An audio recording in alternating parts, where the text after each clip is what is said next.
Hello everyone, Miss Veronica on this side. You might be wondering, why do I have a mirror next to me? Well, hi there. This week it was a pretty tough week for me. So what I'm trying to do is talk to myself in the mirror and trying to encourage myself. And you may be saying, how was it a tough week? Well, let me tell you, the other day as I was leaving home, I missed a step and then I fell. Then yesterday it was raining and I left my umbrella at home, so I got wet. Then I ordered, after I came home, I was super duper hungry. And then I ordered my Uber at Uber Eats, and guess what? They got my order wrong. And I can't even eat what they sent me. So I was left so hungry. But although I might have a little bit of bruises left from when I fell, I have faith that this week is going to be a better week. Faith is trusting in what you can't see because of what you can see.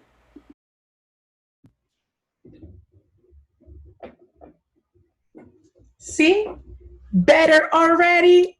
The story today has to do with a couple of people that were having a rough week. In fact, several weeks. Okay, so maybe they had a worse week than I did. I just forgot an umbrella, fell down the stairs, and got my Uber orders wrong. But my week still was pretty bad. I'll see you after the storm passes, and that will make sense after the story. See you later.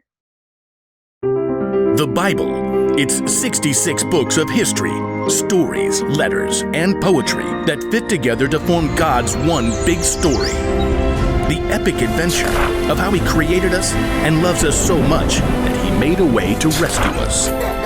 As we travel through the Bible, from Genesis to Revelation, we discover people who met God and found their lives changed forever. Now, for an amazing story, inspired by the book of Acts, chapters 27 and 28.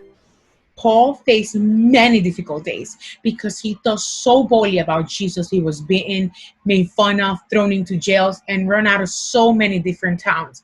At last, in Jerusalem, Paul was arrested by Roman soldiers because a mob tried to kill him. He speaks against our law! Get rid of that guy! Paul paced in the prison cell, and guess what? The Lord stood next to him. Be brave. You have told people about me in Jerusalem. You must do the same in Rome. Because a group of Jews were trying to kill him, Paul was taken to the governor of Caesarea. From there, he was ordered to Rome and stand trial before Caesar. Then he was handed off to a Roman commander for a sea journey. I am Julius of the Imperial Guard. I am very imperious, but also a reasonable human being. Glad to hear it. Julius allowed Paul to visit some friends as they stopped at the port of Sidon. From there, they sailed around Cyprus, transferred into a ship from Egypt going to Italy. The ship fought against the wind for many days until they arrived in a town of an island of Crete called Free Havens. It was already well into October, a risky time for sea travel. I can see that our trip is going to be dangerous. The ship will be lost, and our own lives will be in danger. A reasonable concern. But the pilot and the owner wanted to reach a better harbor for the winter. Pish posh. We can make it to Phoenix. Well, Feel that? Gentle southerly breeze. Perfection. we leave at once. Anchors away! But very soon, the gentle breeze transformed. Within a short time, the wind beat against the ship with the strength of a hurricane. The pilot had to give a different announcement this time. Hoist the lifeboat! Secure ropes around the bow! Jettison the cargo! In the midst of the chaos, the Lord sent an angel to Paul, and Paul was able to stand in the midst of the storm and encourage the crew and the passengers. 276 people. First, not to say I told you so, but I told you so.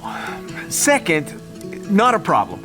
Last night, an angel from God told me, "Do not be afraid, Paul. You must go on trial in front of Caesar." God has shown his grace by sparing the lives of all those sailing with you. But we must run the ship onto an island. Guess what? On the 14th night, the sailors realized they were near land. The water's only 90 feet deep here. Drop the anchor! The crew was so afraid of crashing against the rocks that they lowered the lifeboats, planning to escape and leave the passengers behind. Julius, these men must stay with the ship. If they don't, you can't be saved. A reasonable request. Cut the ropes! The soldiers cut the ropes so that the crew cannot escape. Just before dawn, Paul gathered everyone on the board, shouting above the wind. Not a problem. None of you will lose a single hair from your head. Now, I'm asking you to eat so you can live. Paul took bread and thanked God. Then he broke the bread and ate it. Everyone was filled with hope as they were eating, and morning was approaching. There's the beach! Lift the anchors and we'll run her aground! But as the pilot steered desperately for shore, the ship hit a sandbar and began to break into pieces. The soldiers were planning to kill Paul and the other prisoners to keep them from swimming to freedom. Stop! Don't hurt them! Paul must live! Everyone overboard! Swim to land or grab a piece of the wreckage! By a miracle, everyone made it to shore, just as God promised. Welcome to Malta. The people of Malta were extremely kind as they welcomed the sweat and stranded visitors. I'll fetch some more firewood. Paul was throwing sticks into the fire, and then a deadly snake came and bit his hand. This man must be a murderer. The gods won't let him live. Not a problem. Totally fine. Paul simply shook the snake off into the fire, and when the people saw that he was not harmed, they decided he was a god. Publius, a chief official, welcomed Paul and the others into his home. Take whatever you need. Paul discovered that Publius' dad was sick, so he prayed. Jesus, please, heal this man. Publius' father got healed, and the other people in the island got healed too. Paul had so much respect on Malta that when it was time to leave, the people of Malta gave them all of the supplies they needed. Bon voyage! Finally, Paul near Rome, and as some believers heard he was coming, they traveled to meet him. Welcome to Rome! I thank God for you all. In Rome, Paul was allowed to live in his own home under guard, but for 2 years he welcomed anyone who came to see him. He told Jews and Gentiles alike the good news of Jesus, just as God had promised.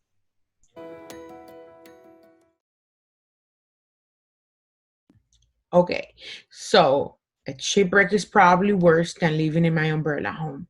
I get that. But a bad week is a bad week. And the important thing to realize is that we all have problems, but we all get to choose how we react to them. You see, Paul chose to trust God and to trust that God had a bigger plan throughout his whole entire journey. Ever since Paul came to know Jesus as the Son of God, he devoted his life telling everyone about Jesus. And Paul knew that no matter what the problems he had, everything was worth it. And he helped spread the good news of Jesus to the world.